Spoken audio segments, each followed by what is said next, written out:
The Deseret Book Audio Library presents popular speaker and author John Bytheway and a live recording of a talk entitled The Tour de Family.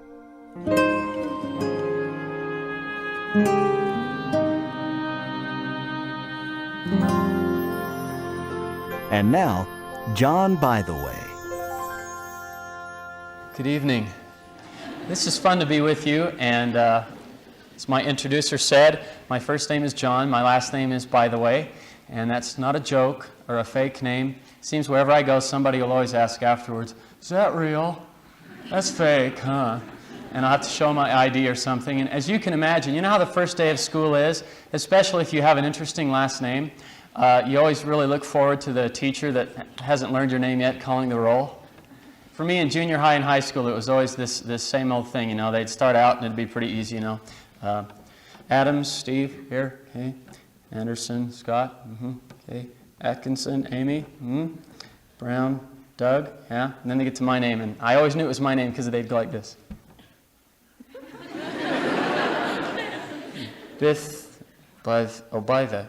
By the way, John, and here. And then they'd always, like this little light bulb came on, I have a joke, you know, and they'd say, "By the way, John." And I was so used to it ever since kindergarten that I usually just kind of go, "You got me," you know. But the bad thing was at that point, the whole rest of the class, you know, would kind of, "Oh, by the way, John," and then for the rest of the year, you're walking down the hall, "By the way, John, where are you going?" "By the way, John, where's your mom?" "By the way, John, what's your last name?" And most people, they're mature enough to figure out after 2 or 3 times it's not funny anymore. But there were always a few that just never quite got that. And they would think, there was one guy, his name was Ed, and I'm not going to tell you his last name because he's probably your uncle or something. But, man, for years that guy, every time I turn the corner, "By the way, John, what's your locker combination?" And I just always kind of have to go, "Ed, how do you do it? How do you come up with them, buddy? It's amazing." You know? Because he'd always say that. And my wife, Kim, we've only been married a little over a year, and she always used to think that was, that all this stuff I'm saying right now is kind of exaggerating. And now she's, "By the way," and is this true to life? It's amazing. People just think, but to us it's kind of worn out, so we don't think it's that funny. But it's fun to be with you. I remember one time in junior high, this guy was asking me about my name. In fact, he was in my ward. Really nice guy, but he was joking about my name a little bit. And finally I said, "Well, what's your name?" And he said, "Mike Showerhammer." "Oh, make fun of me, Mr. Bathroom Tool," you know. So he stopped. But after a while, you just don't think it's funny anymore, I guess. But anyway, I'm happy to be with you. I want to tell you something. See, I've only been married now for, well, like I said, a little over a year. And when I first started dating Kim, I went home and I told one of my friends, "Man, this is either going to, after our first date, this is either going to be great or it's going to hurt like crazy," you know, because I was like madly in love. And so I wanted to impress her. So I had been working on something. Somebody asked me to write something about how to be friends with your siblings. And they figured that I must be friends with mine, I guess. And I am. So they asked me to write something, and so I wrote something, and one day I was just kind of, "Oh yeah, I happen to have this in the car. Do you want to read it?" And I gave it to her. And I'm going to read it to you because I've tried to memorize it, but it's too long. But I just was trying to think of a way to talk about a family in such a way that teenagers would understand whatever you do, it affects the whole family. It's not just you. And at first I thought, I'll use a recipe. Like, you're the brown sugar, you're the flour, you're the eggs, and if you are cayenne pepper, then you ruin the whole cake. But that didn't seem to work as well as something else that I thought up. And so I'm going to read this to you, and I'll use my most interesting voice, okay? "A long time ago, you signed up to be on a team." Do you think she was impressed so far? Me neither. "A long time ago, you signed up to be on a team. You may not remember signing up. In fact, none of us do. But you're on a team and you're contributing to it right now, as we speak. Look down at your feet. Are they moving? Yes, they are. I mean, I hope they are. Otherwise, everybody's looking. Are they moving? I hope they are, otherwise you're just coasting and you're not contributing. You see, when a couple gets married, it's as if they climb onto a tandem bike, or a bicycle built for two. A tandem bike has 2 sets of pedals, 2 sets of handlebars, and 2 seats. They leave the wedding reception and pedal off together, both moving in the same direction. I mean, that's kind of obvious because you're on the same bike. Hey, where are you going? Okay. We're married, get back here. Okay. They get used to each other. They notice how each partner handles the turns and how they react to other hazards in the road. They make adjustments for one another. They pedal up hills and pedal through valleys. It's the beginning of a great team. Did it sound like I was proposing that I handed her this? You know, want to go ride bikes? So it's a fun date and it's cheap. Okay. After a while, they decide it might be nice to have someone ride with them, and they begin having children. When the first arrival comes, they install another seat, another set of handlebars, and 2 more pedals. They know that this new addition to the team won't be able to pedal for a while, but the pedals are there, and they can be used as soon as those little feet can reach down and touch them. For now, the parents take responsibility for the extra weight of the new team member and keep pedaling as they've done before. Soon they add another team member and another, both parents looking over their shoulder with joy at these new young cyclists. The bike is a little heavier now and a little longer. It takes a little more coordination to get around the turns and negotiate the chuck holes. But father is strong and mother is wise, and the Tour de Family keeps cruising down the road. You've heard of the Tour de France? This is the Tour de Family. Okay, yeah. We're going, oh. Okay. Then one day something wonderful happens. The first child reaches down with his feet and starts to pedal.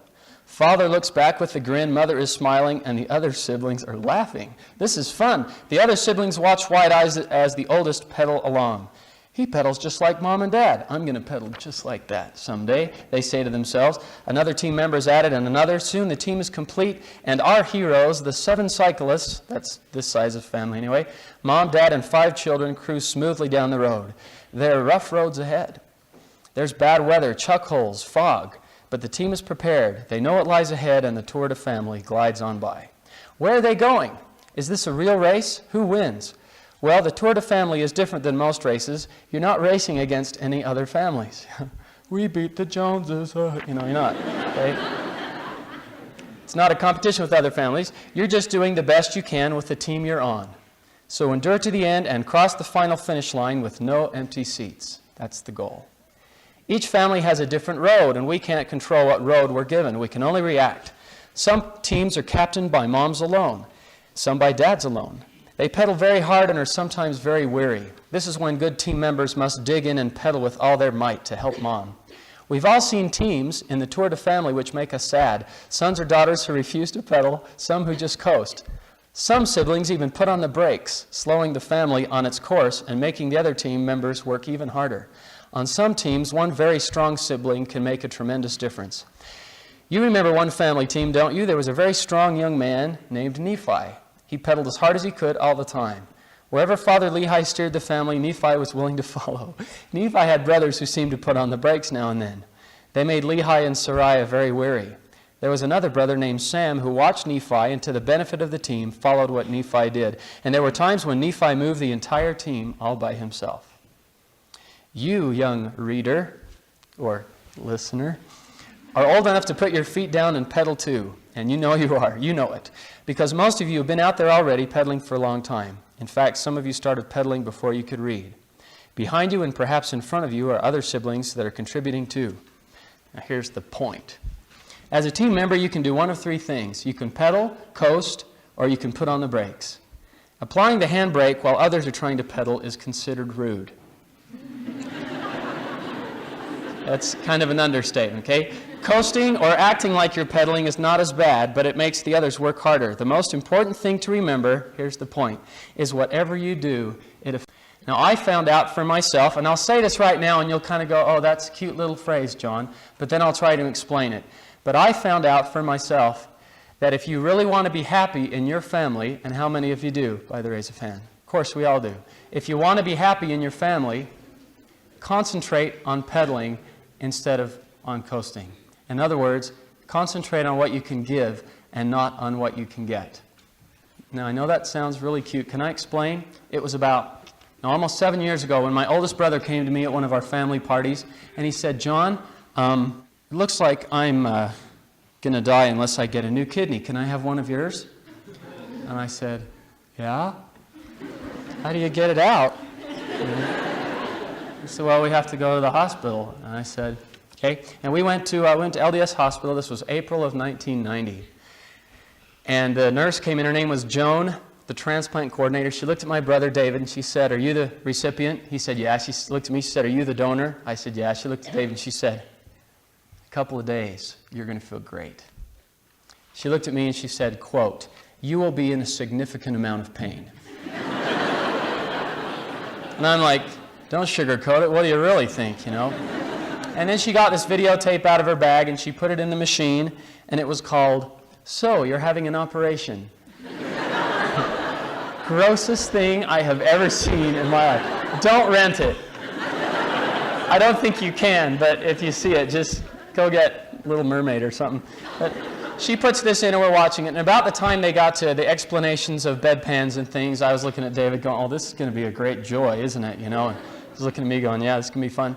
Well, anyway, Joan took her video, and she left. And then my brother went back to his room, and a doctor and a social worker from the Kidney Foundation came in and talked to me about a few things. The social worker said, are you willing to do this? Or you feel like you're being coerced to do this? I said, oh, no, he's my brother, and yeah, I want to help. And the doctor, he had a clipboard full of questions and, you know, things about my health and any problems I'd had before in my life, symptoms, things like that. And when I go to the high schools, I love to talk about this because he asked me questions that you might expect. And I remember telling him as he left, this kidney is 100% drug-free and 100% alcohol-free and 100% tobacco-free and 100% olive-free because I hate olives.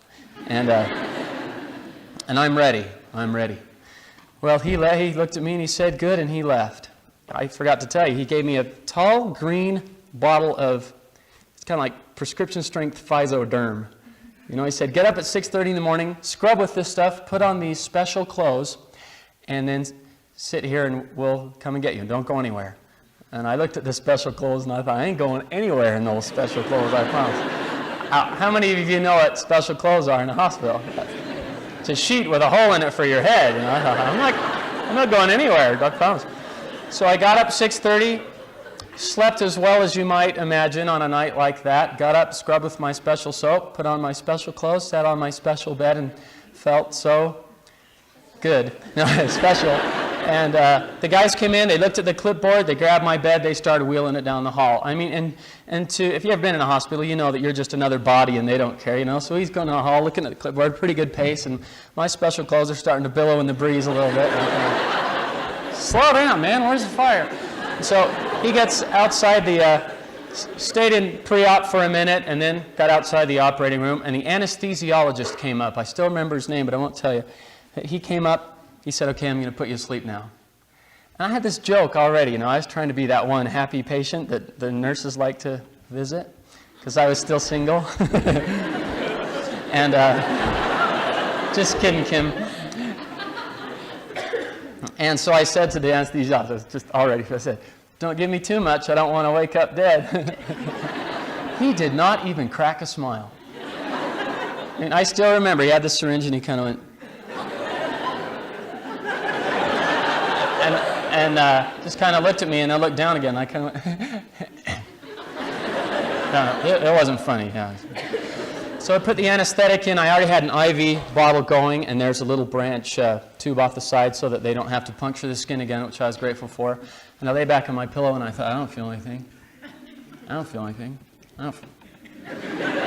All of a sudden, I didn't feel anything. And I was out, and the next thing I knew, it was 2:30 in the afternoon, and I was back in my room on my bed, and the first thing I saw was my mother at the foot of the bed, kind of going like this. I said, hi, Mom. She said, hi, John. I said, how's David? And about the time I got the words out, I felt that significant pain that Joan had warned me about. I kind of went, how's David? Ow! Mom, ow! I remember I lifted up my covers, looked underneath there, and biggest old bandage you've ever seen all around my side here. Huge thing. I looked back at my mom and I said, Mom, ow. And my mom knows me. She said, you want me to tell you what they did? And I said, yeah. And she said, well, you were on your back. And they turned you on your side, and they rolled up some towels and things, and they put them underneath your side so that your body was kind of, like bent in the middle. And they started cutting underneath my belt and cut around my back about halfway between my side and my spine. And clog your ears if you're squeamish. A couple of doctors put their hands underneath my rib cage and lifted it up. And like, I'm so glad I didn't wake up at that point. Oh! And they lifted it up. They took the kidney, the ureter, some veins, some artery. They put it in a tray, gave it to the nurse, and she said, thank you. And I don't know. I wasn't there. I mean, I was, but I was asleep. I'm glad she didn't trip or something. Just wipe it off. And she didn't. At least not that I know of. And so she carried it in to the adjoining operating room, and there was my brother David, and he was opened up, I can't show you, but down in front. They don't put it where the old kidneys are. They put it to the side on the right in case the body rejects it, which is very common in these kinds of things. In case the body rejects it, they can get at it quickly and take it out, get him back on kidney dialysis, something like that. They put it down there in the front, sewed him up, sewed me up. Next thing I knew, I was in my room, and there was my mom. It was about this point that I looked around the room and I noticed my dad curled up in fetal position on the floor. And I thought, this is not normal. Mom, what's Dad doing on the floor? And my mom, as I recall, she didn't tell me then, she told me later. She said, well, before you opened your eyes, you were crying out and moaning in such pain, and your dad couldn't stand it. And he curled up like a ball on the floor, and I thought, oh. Now, Mom, however, was tough. I've had 6 kids. You can't scare me, Buster, So Mom's standing up there, and Dad's curled up on the floor. I had a hard time sleeping that night. In fact, I think I was in more pain than I've ever experienced in my life. I mean, they had cut me from... I felt like I'd just been hit by a truck. And it was hard for about 48 hours to get any sleep. And just about the time I was going to sleep, these wonderful interns or whoever would flip on all the lights and come and start poking me with their cold hands. So I didn't have much time to sleep. Wake up, time for your sleeping pill, type of thing. So, but I'm not bitter. But I remember the next day was one of the best days of my whole life. And I know that sounds interesting because I also just said I was in more pain than I'd ever experienced. But it was still one of the best days of my life because I saw my brother, David, come walking out of his room. And he had a walker, like we both did. One day we tried to have a race down the hall. And it's not attractive, but we went going down the hall. He came out of his room that first day, and I remember looking out and seeing him come out. And you need to understand that ever since, he's the oldest. He's the seat 3 on the Tour de Family in my family, and I was seat 7. So he's the oldest, I'm the 5th of 6. And he came walking out, and ever since I was as young as I can remember, David was sick. And there were even times when he almost missed family vacations because he was so sick, and he had a special diet, all kinds of different things. And the first thing I remember seeing was his skin color, and he just had some blood in his face, and he looked pink. He didn't look yellow or gray, he looked pink. And I remember thinking, man, you look good. And he said, hi, John. I said, hi, Dave. It was wonderful to see him like that. Now, then the fun began, because from this point on, do you know what really hurts when you just had surgery? Laughing. Sneezing will kill you. And it's because your diaphragm's down here underneath your lungs, and when you breathe, it goes... So when does it hurt, John? Just when I breathe. Because my diaphragm on the left side had been cut open, the ureter was through there. So when you laugh, it's like this. Ho, ho, ho, ho, And when you sneeze, it's like that. So you can imagine how much that would hurt. I sneezed once about 2 weeks after the surgery. I'd been able to suppress them before that. And I was in the shower, and I felt every stitch. And I thought I was going to explode. And my arm just went down to my side. And for a long time after that, many months, instinctively, when I was about to sneeze or cough, my arm would go down, kind of to hold everything in. And now, David knew this. He just had surgery too. So for the next little while, we would try to make each other laugh. Because we're boys, and That's what you do. So at one point, David walks by and he says, "Hi, John, love your guts." And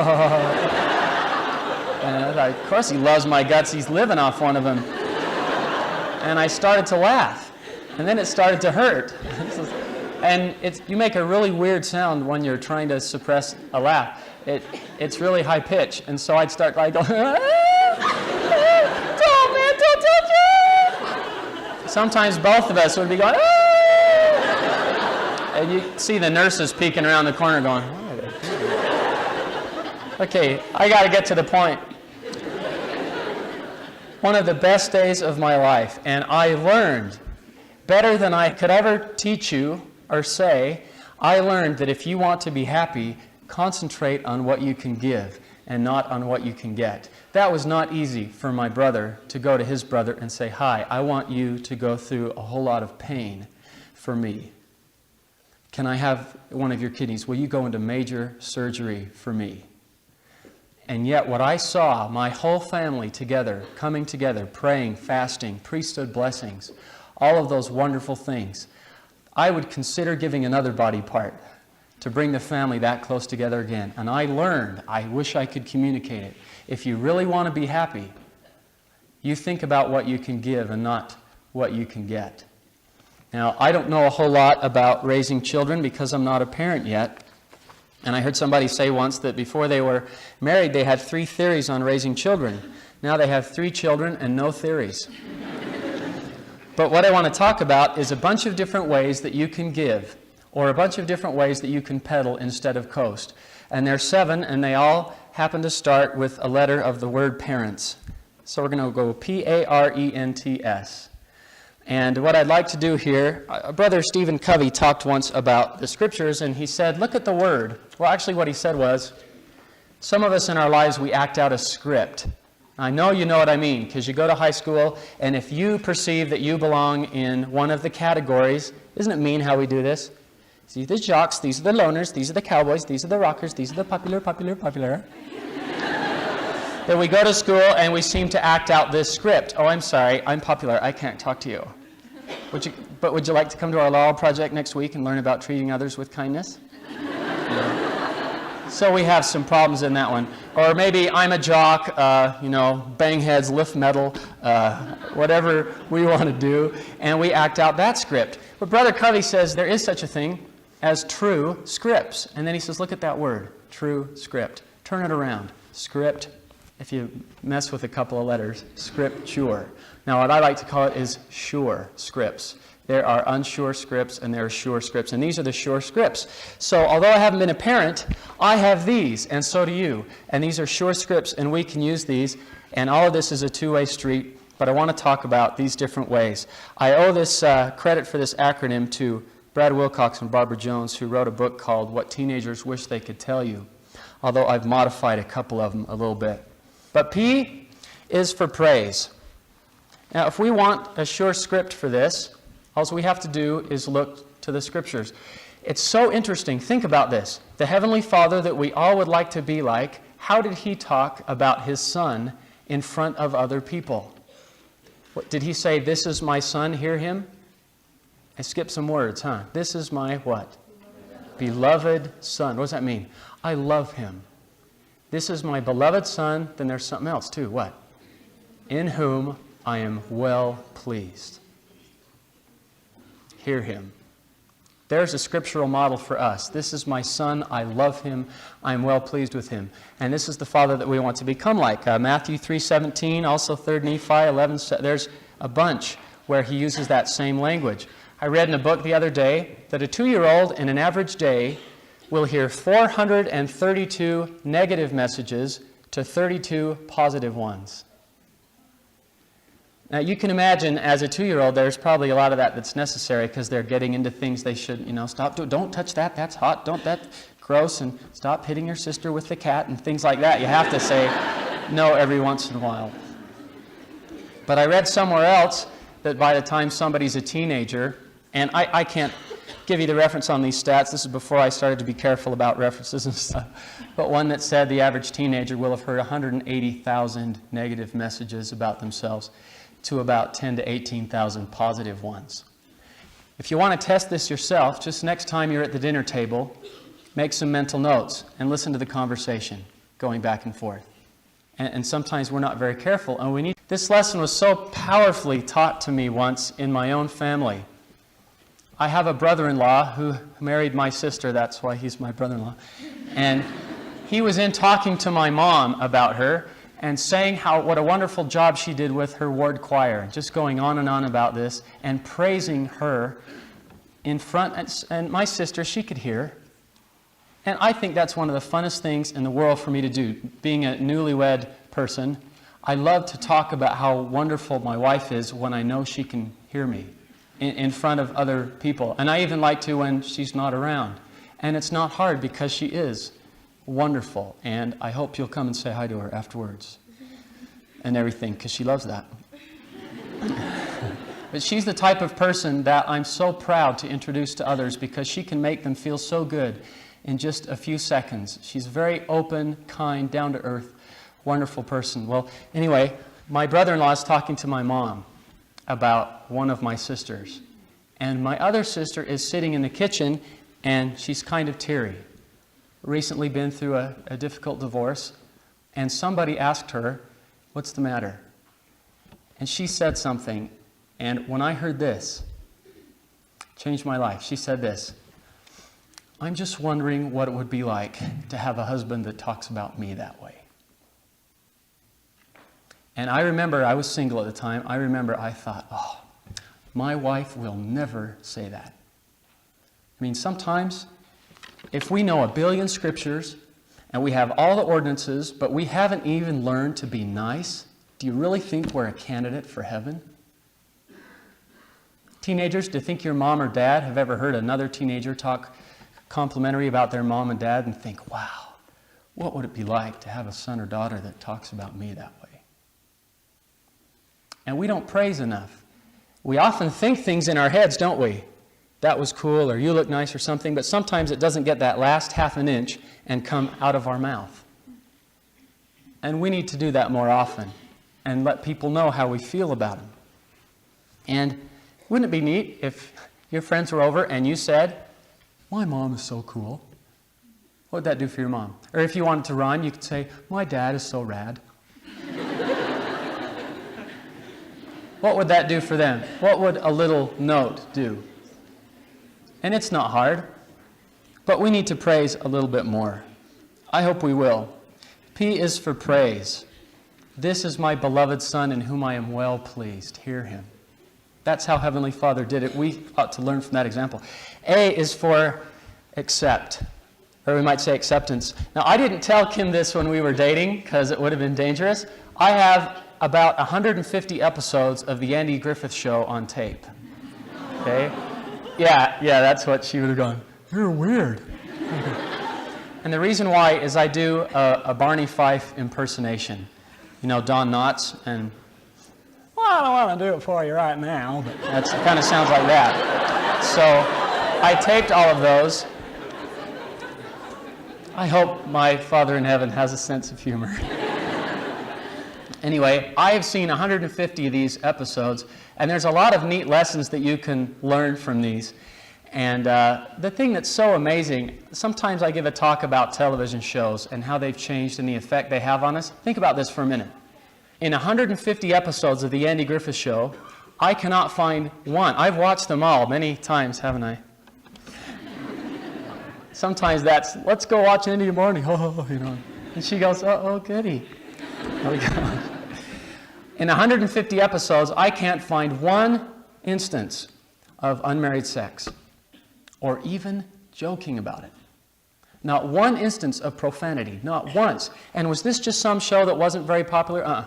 This was number one in the early 60s. I was a little boy. I saw mostly reruns when I saw them. 6 Emmys. No, this was the big-time number one show. Never been off the air since they stopped making them. And no other show can say that. Have things changed? And I love to tell the teenagers when I do my television talk, I defy you to find me an episode of 90210 or Friends or Melrose Place where there isn't unmarried sex or joking about it or profanity. But that wasn't my point. We'll talk about that another time. So I'm watching this show, and I saw a perfect example of this thing called acceptance.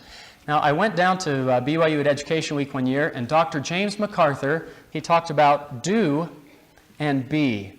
And he drew these two little boxes, and he said our praise, when we're trying to help people and build them, we have to be careful that we don't only fill up the do box, but we also fill the be box.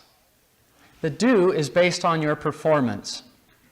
I'll give you praise if you live up to my expectations. It's kind of like teenagers. Was it Exodus 20? Honor thy father and thy mother. It says, if they live up to your expectations. Is that what it says? No.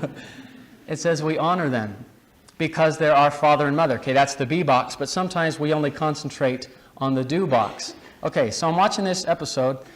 Opie is standing at the screen door, and he's waiting for Dad, Sheriff Taylor, to get home. And he's watching, and finally says, Ain't B, he's coming. And he comes in the house.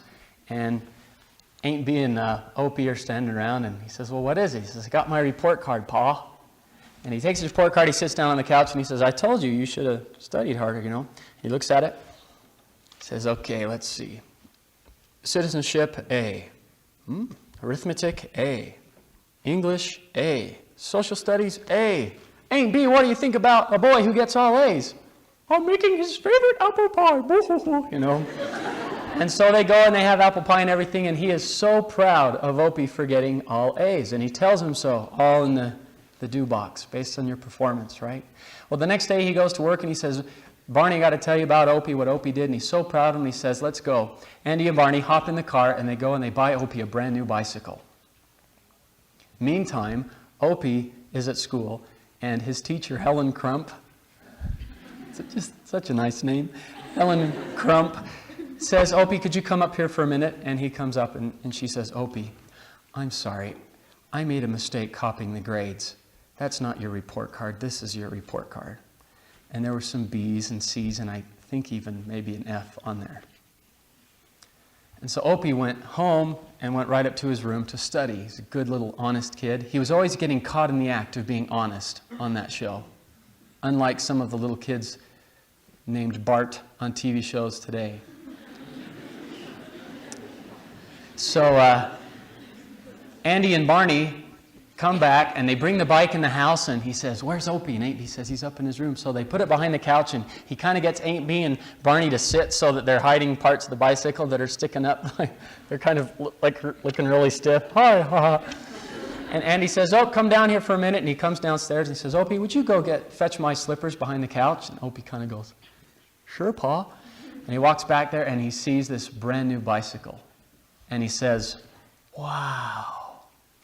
And Andy says, son, did you ever know of a pa that had more of a reason to be proud of his son getting all those A's? And Opie went, oh. So what's the matter? Don't you like it? Yeah, it's neat. But I better go study. So Opie goes back upstairs to study, and leaving all of them scratching their heads. And Andy says, well, I guess that's how you get all A's. So the next day, Opie comes into the courthouse, and he wants to tell his father, and he says, Pa, I want to talk to you about something. And then he says, and I bet I know what it is. You want a raise on your allowance, and you deserve it, getting all those A's, and gets out his wallet and gives him some money. He says, come on, go ride your bike. You deserve it. Have a little fun. You deserve it, getting all those A's.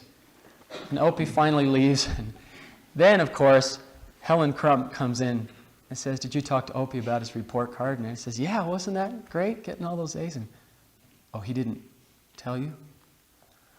And then he learns about the mix-up and the real report card, and he goes back to the house, and Opie's gone. And he goes up the stairs into the room there, and Opie's left a note there on his pillow, and it says that he's run away. And so Andy gets in the car, and he takes off down the dirt road. You know which one? That dirt road where they're walking. He goes down the dirt road, and he finds Opie, and he gets out of the car, and he walks over to Opie, and Opie's such an honest little kid. He looks at him and he says, Pa, there's something you don't know, but you're going to find out. He said, I didn't get all those A's. The teacher made a mistake, and you were so proud of me that I decided I was going to run away until I could make you proud of me again. And this is where Andy switched from the do box to the be box. And he knelt down on the ground there and he put his hands on Opie's shoulder and he said, Opie, listen, Opie, you're my son. And I love you just for that. You do the very best you can, and that's all I'll ever ask. He says, what were you thinking of doing? And Opie says, I was thinking of going to join the Navy. And then he says, I'll send your regrets to the Secretary of the Navy. And then the show ends. But did you see how it changed? You're my son. B, that's the B box. You're my son, and I love you just for that. Are you listening? You're my mom. You're my dad, and I love you just for that. Honor thy father and thy mother. Look at the footnote. Honor, it says respect or value. I love you just for that. Sometimes we only accept if it's in the do box. And God is like this. Do you remember when he called the prophet Moses? What did Moses say? Let me read it. Exodus 4:10. He said, O my Lord, I am not eloquent, neither heretofore, nor since thou hast spoken unto thy servant. I am slow of speech and of a slow tongue. Now you don't see that on the movie The Ten Commandments.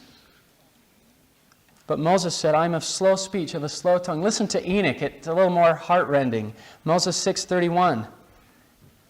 Why is it that I have found favor in thy sight? I am but a lad, and all the people hate me, for I am slow of speech. I'm just a kid, and everybody hates me because I can't talk. See, down here on this earth, Heavenly Father, they only value you if you perform up to their expectations. But what does the Lord say? I give unto men weakness, that they may be humble. They come unto me with their weakness. I'll make weak things strong. Ether 12:27, right? And you will find your children can make it through almost anything at school if they know that they're accepted at home. And that home has got to be the place where we fill not only the do box, but the be box. R is for respect. I saw this. You young people are going to love this one. It was in the New Era, I think. It said, if you treated your friends like you treat your parents, would you have any friends? Good. Somebody goes, yeah. If you treated your parents like you treat your friends, or if you treated your friends like you treat your parents, would you have any friends? Good question. I know a mom who told me, you know what she said one day, and this made me kind of sad? She says, I'm usually as happy as my saddest child. That's about how happy I can be as the child who's having the most trouble. And I think if all of us, and it's possible nowadays, it wasn't possible in my days much, could have a videotape and see all the times that our mother and father helped us when we were too young to help ourselves, and colicky and sick and changing our diapers. And now when we make a mess, I hear my nieces and nephews say this all the time. When my sister or brother will say, would you clean that up? But I didn't get it out. How many of your messes have your parents cleaned up that they didn't have anything to do with for so many years? If you could remember those sacrifices, if you could see them, I think you'd treat your parents differently. Now here's a little key. This survey that was done among LDS teenagers, you know what they found out? The only thing that teenagers said is that they wish sometimes when their parents wanted to reprimand them or tell them something, they would do that in private, not in front of their friends, because that's hard. And so this little rule, we might say, is to criticize in private, but praise in public. Now, if you want an example of this, look at John chapter 8. Do you remember the woman was taken in adultery? And all the scribes, Pharisees brought her before Jesus, threw her down on the ground and said, the law of Moses says we should stone her. What do you say? You remember what Jesus did? He stooped down, he drew the ground with his finger, and then he said, he that is without sin among you, let him first cast a stone at her. This is John chapter 8, verses 7 through 11. And then it says this. Now watch, this is so interesting. They which heard it, being convicted by their own conscience, went out one by one, beginning at the eldest, even unto the last. And Jesus was left alone, and the woman standing in the midst. And then when he was alone with her, then he could ask her. And you know how it goes on. Woman, where are thine accusers? Hath no man condemned thee? But did you notice that Jesus waited until they were alone? He didn't say, is this true? What all these guys just said? Did he? Isn't that interesting? We criticize, we reprimand, whatever. We talk to our mom about something in private. But we can praise in public. Now, a great example of this, I want you to watch me for a minute. See this powerful, massive frame that you see before you? I'm Nephi. I'm pulling on my bow, my steel bow, and what happens to it? It breaks. Nephi snaps his steel bow, and this is one time on their tour de family when even Lehi had some trouble, and Lehi started to murmur. And this is where Nephi had to move the family almost all by himself. And do you remember what he did? This is 1 Nephi 16, verses 20 through 23. I like this. In verse 23 it says, "And it came to pass that I, Nephi, did make out of wood a bow." And if you look at the footnote, it says 23a, initiative. I love that. Nephi just takes over. I'll find a way to keep the commandments. He did make out of wood a bow, and out of a straight stick an arrow. And you know this story, but here's the part I love. Now listen to this. "And I said unto my father, Whither shall I go to obtain food?" Now let me ask you a question. Did Nephi know how to get answers to prayers? He saw everything his father saw. He saw the vision of the tree of life. Nephi could have said, couldn't he, "Why don't you faithless people just remain here? I'm going to go get some food for the family. Just stay here and murmur." But Nephi had such respect for his father and for the living prophet, you might say, that Nephi went to his father and said, knowing he could get answers to prayer just as easily, "Father, where shall I go that I may obtain food?" That's the kind of respect that the Scriptures are teaching us, and that we ought to try and practice. P is for praise, A is for accept, R is for respect, E is for encourage. I love the fact that whenever you read what angels say in the Scriptures, what's the first word they usually start out with? Fear what? Fear not. Isn't that wonderful? Fear not. Except for a couple of people. The angels told them to fear. That was Alma the Younger. Told him he ought to be afraid. And it's really interesting because parents try so hard and sometimes it's easy to be discouraged. My wife Kim went to a women's conference once and they showed this video, and I think the ideal was the first one, right? It said the ideal, okay? So, come on kids, time for family scripture study. And they all come down the stairs and they're all dressed and the girls all have ribbons on. It's kind of, I imagine like the Von Trapp family singers just coming down the stairs, all happy with their scriptures, and they all sit on the couch together and open them up, and the dad says, "Today we're going to read from 1 Nephi. Oh, can't we read from the Isaiah chapters? I like those." "No, we'll have to read from 1 Nephi. "Okay." And they read, and the littlest kid is reading just beautifully, and then finally he says, "Ooh, I like this one. Let's mark it." And they all in unison decide to mark it, and mom and dad are just, as Love at Home plays in the background and the scent of baked bread goes through the house. So you could just imagine this ideal, and all the moms there are just laughing because this is the ideal. And then they showed the real. I love this part. And they show this, they pan this scene in the living room. There's kids lying on the floor. There's this weird music going on. And this is my favorite part. A tumbleweed goes on. As they're doing this thing, trying to have morning scripture study. And it can be very discouraging. But, okay, think of those pictures in your blue Book of Mormon for a minute.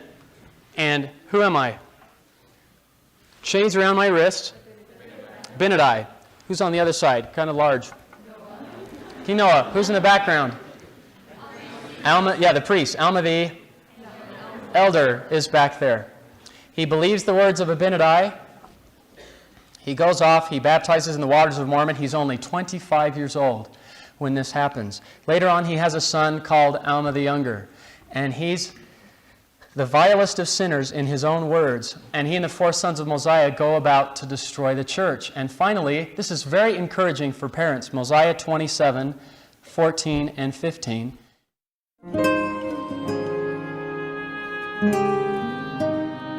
This is the end of the first CD.